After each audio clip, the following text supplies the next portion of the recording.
talks about being engrossed in only grand things, we underappreciate and under-resource the small things, which can be mighty.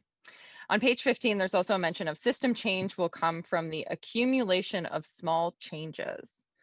So how can we tell whether we're working on small changes that will affect system change versus small iterations that will continue to support the status quo?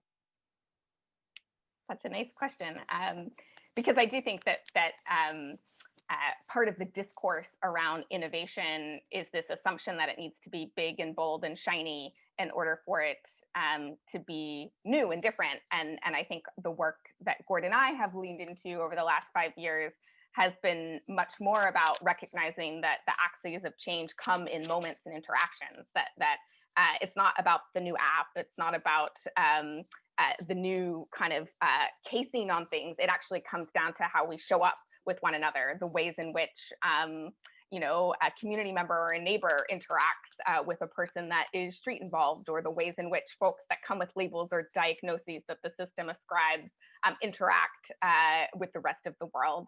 And that those things do need to get rooted into the particularities of our relationships and our moments. And so I think that the difference between small things that have transformative potential and small things that replicate the status quo are maybe three things. One is, whose logic is being perpetuated when we're creating that small thing, whose problem is that new small thing, that new practice trying to solve, and for whose ends, who's setting the outcomes of those things. So, an example that I often use because I see it so frequently, is new case management systems, creating some sort of app or some sort of new digital platform for professionals in the system to get organized, to coordinate things, and that being considered, broadly innovative. Well, if we, kind of talk about, well, whose problem is that solving? Not solving a problem that is a system manufactured problem about how it keeps track of things. Whose logic is underpinning that? Well, it's all sorts of logics around information, and information is power. So who holds information about you? So that's a professionalized logic. And then whose outcome is it after is also after a system outcome.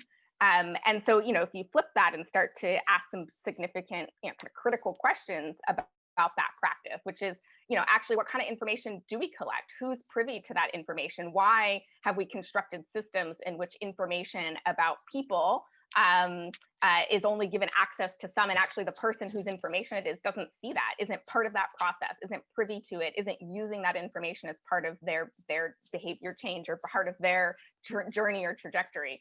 So as you start to ask questions, then you can flip it and say, well, actually, a different kind of practice that actually challenges or disrupts our logics about who holds information, about the dynamics of the relationship there, that would be a transformative practice. So simply digitizing our existing systems and retaining all of the current ways of thinking, those are small practices that can be deeply harmful because they just more and more encrust us in the current ways of approaching things. But small practices that have the courage to call into question who it's for and what it's for, those are things that can be highly transformative. Yeah, and I think maybe to add to it, just being inside of the system, some of the telltale signs or the signals or characteristics or traits or whatever that might help to differentiate is how is a small change also being instigated? Like what data are you drawing from? What person's responsible? What method are you applying? What process are you enacting, and so on? If that all resembles the way things are currently managed now, change and adaptation, then it's probably just reinforcing the status quo. I don't know. I think one of the things we've learned is, especially when you're talking about the accumulation of these changes, is does it produce a system hardship? Like, does it, Sarah uses the language of sort of contesting or fundamentally interrogating. Does it present sort of an existential incompatibility or a threat to the system? Or is it easily accommodated? Like, is this just a quick sort of fix in the system to bring that in? We've talked sometimes about the language of requiring a second operating system, like a new sensibility, a new logic, a new purpose. in order to run that new change or that new adaptation.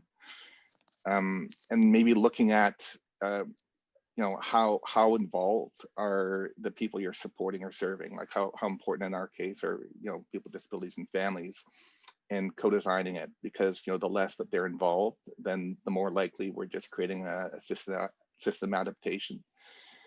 And that also goes probably for people outside of the agency. I mean, what's been critical for us at Possibilities is bringing in and with Forward is being spending time in community with different people with new inputs, new points of views, new imperatives, and ultimately I think as well. And while this might take a while for the fruits of this to show, I mean, ultimately this is about better lives for people we're supporting. Otherwise, we are just dealing with a technocratic change. And so, if I'm to hazard a guess, I think that most of the measurement systems in place right now that we're using are counting outputs rather than outcomes. And so, if we're really kind of stretching into realms sort of flourishing and personal realization and identity and community resiliency and capacity and culture and those sorts of things, then it should stump the current measurement system.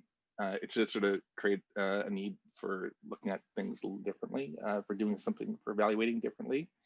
And if there isn't any need to rethink your measurement system, then again, probably you're just in the province of status quo.